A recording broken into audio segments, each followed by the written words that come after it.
Is Bieber a father? Was Kardashian's marriage a ruse? What's next for Jackson's doctor? Do you care? Should you care? There was more than 6,000 stories that I did over the time that I was running Public Eye. Many of us are more than willing to spend our money and time on tabloid news. So why are we not more willing to invest in investigative journalism? Public Eye, I started up as a public service.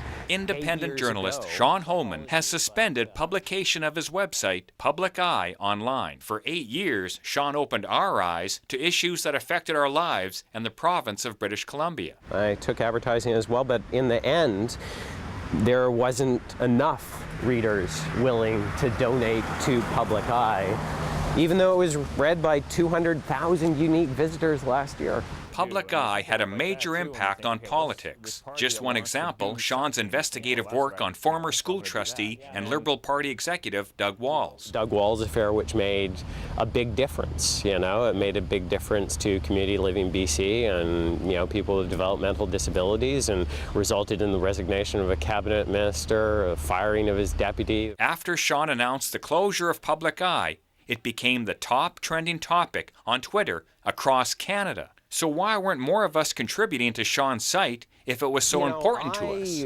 I reported and investigated both sides of the political aisle, the New Democrats and the Liberals. And I did so because that's what journalists are supposed to do, convincing people to donate to that when you might embarrass their side of the equation, people that they like.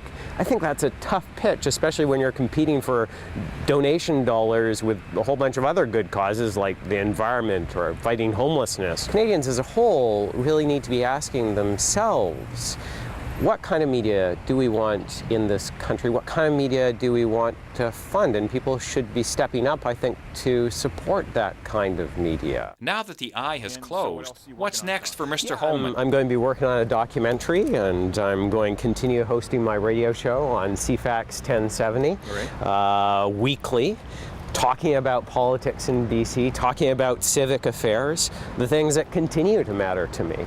So I'm not going away. Sean also teaches journalism at the University of Victoria. I get to tell them all the tricks that I use to find out all the stories that the people in this building don't want you to find out about. This is a great profession to be in, or I think it is a great profession to be in. I think there's so few professions in the world that allow you to make a difference on a daily basis. There's always going to be a demand for someone sticking a microphone in someone's face and demanding answers from, people in power. I got my dream. Now it's time to dream another dream. In Victoria, I'm Dan Kahn for The Daily.